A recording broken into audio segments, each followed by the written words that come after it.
Selamat pagi Bapak Ibu dan saudara-saudaraku, salam sejahtera bagi kita sekalian. Semoga kita semua telah bangun dengan semangat baru. Senang sekali kita berjumpa pada pagi ini sebelum kita beraktivitas. Kita di acara Renungan Pagi edisi Kitab Injil Lukas 10 Maret 2022. Bacaan kita pagi ini dari Lukas 10 ayat 41-42 demikian. Tetapi Tuhan menjawab, "Marta, Marta, engkau khawatir dan menyusahkan diri dengan banyak perkara, tetapi hanya satu saja yang perlu. Maria telah memilih bagian yang terbaik yang tidak akan diambil daripadanya." Memilih bagian yang terbaik. Saudara-saudara, apa yang paling pertama kita lakukan jika kita ingin menerima tamu? Kalau budaya Toraja masih berlaku sampai sekarang, tamu yang datang ke rumah diundang atau tidak wajib menyuguhkan minimal air minum, kopi, air putih atau sejenisnya. Tak perlu ditanya mau minum atau tidak. Apalagi kalau bermalam pasti makanan akan disediakan. Salahkah apa yang dilakukan Marta yang berusaha menyajikan makanan terbaik ketika Tuhan Yesus berkunjung ke rumahnya? Hal yang sangat wajar dan sangat manusiawi, saudaraku. Apakah tidak boleh menjamu tamu yang datang ke rumah kita? Sangat boleh, apalagi jika tamunya sedang lapar. Dua bersaudara ini memberi respon yang berbeda dalam menyambut tamunya. Maria menemaninya duduk dan mendengar apa yang dikatakannya. Sementara Marta sibuk di dapur karena ia ingin menjamu tamunya dengan baik, mempersiapkan makanan minuman yang diperlukannya. Sepintas dua perempuan ini sedang berbagi tugas dan kelihatannya baik. Yang seorang menemani tamunya, yang seorang lagi mempersiapkan makanan di dapur. Coba kita bayangkan kalau kedua-duanya di dapur.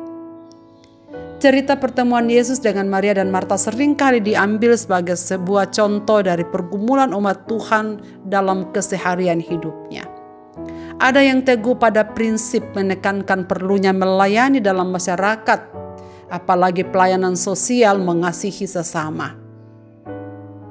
Ada yang menekankan pentingnya duduk di kaki Tuhan untuk beribadah dan berdoa, karena itulah wujud mengasihi Tuhan. Yesus sebenarnya tidak pernah bermaksud bahwa mengasihi Allah dan mengasihi sesama terpisahkan. Malah sebaliknya, Yesus ingin agar kedua tindakan mengasihi ini tumbuh subur dalam hidup kita masing-masing. Dan memang Lukas sengaja menunjukkan hal ini dengan menempatkan cerita ini tentang Maria dan Marta langsung setelah perumpamaan orang Samaria yang murah hati yang telah kita dengarkan dalam renungan kemarin pagi. Sementara Yesus memanggil kita untuk pergi dan melakukan apa yang dilakukan oleh orang Samaria itu, Dia juga memanggil kita untuk memfokuskan hati kita pada tindakan mengasihi Dia dan mendengarkan suaranya. Mengasihi Tuhan dan sesama adalah kedua hal yang berjalan bersama. Dalam hukum kasih, saudara sekalian, jangan heran kalau kita menemukan dan juga dalam 10 hukum, bagian pertama adalah mengasihi Tuhan Allah. Barulah yang kedua mengasihi sesama manusia. Sebab tidak mungkin seseorang dapat mengasihi sesamanya jika ia tidak mengasihi Allah. Sebaliknya, orang yang telah mengasihi Allah pasti bisa mengasihi sesamanya. Itulah sebabnya Tuhan Yesus menegur Marta dan memuji Maria.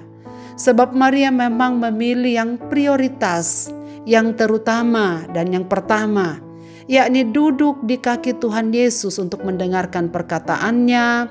Dan Maria memilih yang terpenting dalam hidupnya dan tidak melewatkan kesempatan itu.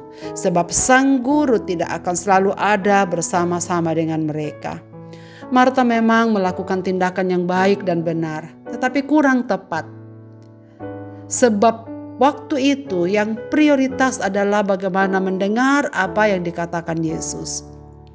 Sehingga Yesus berkata, "Marta, Marta, engkau khawatir dan menyusahkan diri dengan banyak perkara. Hanya satu yang perlu. Maria telah memilih yang terbaik, yang tidak akan diambil daripadanya, yakni hubungan pribadinya dengan Tuhan." Sebab kekuatan kita untuk berjalan dalam dunia ini melakukan pelayanan sosial kita adalah perkataan Kristus. Kedekatan kita dengan Tuhan. adalah sumber nutrisi penting bagi rohani kita sebelum kita melakukan berbagai aktivitas kita di sepanjang hari. Dengan duduk di dekat kaki Tuhan, kita dapat memulai untuk mendengar panggilan-Nya. Kita dapat mengerti bagaimana permintaannya untuk kita lakukan, dan salah satunya adalah mengasihi orang-orang di sekeliling kita. Kemudian dengan penuh keyakinan akan panggilan itu, Roh Kudus akan menguatkan kita melalui doa-doa kita yang teratur. Kita pun akan pergi keluar untuk membangun kerajaan-Nya dengan cara yang Ia kehendaki. Saudara-saudaraku, sekalipun pelayanan yang aktif, pekerjaan atas nama melayani Allah itu penting dan baik. Ingatlah tugas kita yang pertama dan yang terpenting adalah kasih dan pengabdian kita yang terungkap melalui penyembahan, doa, dan persekutuan kita bersama dengan Tuhan. Sebagaimana yang dicontohkan oleh Tuhan Yesus sendiri. Sebelum Ia beraktivitas di setiap hari, pagi-pagi benar, Ia selalu mengambil waktu di tempat di mana Ia selalu bersekutu dengan Bapanya. Sebab sungguh dalam persekutuan dengan Tuhan, kita akan melaksanakan segala sesuatu dengan kekuatan daripadanya. Dan dalam persekutuan dengan Tuhan, segala jeripaya kita tidak akan sia-sia. Akan ada bahaya saudara sekalian jika kita memilih prioritas, yakni waktu duduk bersama Tuhan kita sepelekan sebelum melakukan berbagai kesibukan di dalam dunia ini. Saudara-saudaraku, kesibukan apa yang seringkali menghambat perjumpaan kita dengan Tuhan? Terlalu sibukkah kita melakukan pekerjaan atau pelayanan, atau menghadiri kebaktian gereja dan mengerjakan perbuatan-perbuatan baik lainnya, sehingga kita melupakan persekutuan pribadi kita bersama dengan Juru Selamat kita? Apakah kita mendahulukan persekutuan dengan Tuhan lebih daripada kesibukan apapun dalam dunia ini? Marilah kita berdoa. Bapa di sorga, terima kasih banyak untuk firman-Mu pada pagi ini. Ya Tuhan, tolonglah kami supaya kami selalu mengingat yang prioritas dan yang paling utama dalam hidup kami adalah duduk di kaki-Mu, mendengarkan perkataan-perkataan-Mu, supaya kami memperoleh kekuatan, kami memperoleh penghiburan, kami mengetahui apa yang harus kami lakukan di dalam dunia ini.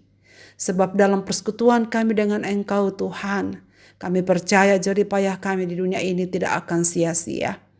Ya Tuhan, biarlah firman-Mu pada pagi ini menegur kami, supaya kami selalu memilih yang prioritas, yang terbaik, yang tidak akan diambil daripada kami. Sama seperti yang dipilih oleh Maria. Dan bantulah kami, supaya kehidupan rohani kami bersama dengan Dikau terus terjaga dengan baik sampai pada akhirnya. Hamba-Mu berdoa untuk semua pendengar renungan pagi ini dimanapun mereka berada. Bapa, ingatkanlah kami pentingnya kami selalu mengambil waktu duduk bersama dengan Dikau di dalam sepanjang hari hidup kami, supaya kami selalu memperoleh kekuatan baru, nutrisi yang penting bagi pertumbuhan rohani kami. Dengar doa kami ini ya Tuhan, kami serahkan diri dalam tangan-Mu.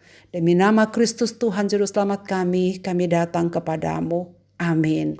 Selamat beraktivitas Bapak, Ibu, dan saudaraku. Tuhan Yesus memberkati kita dengan firman ini.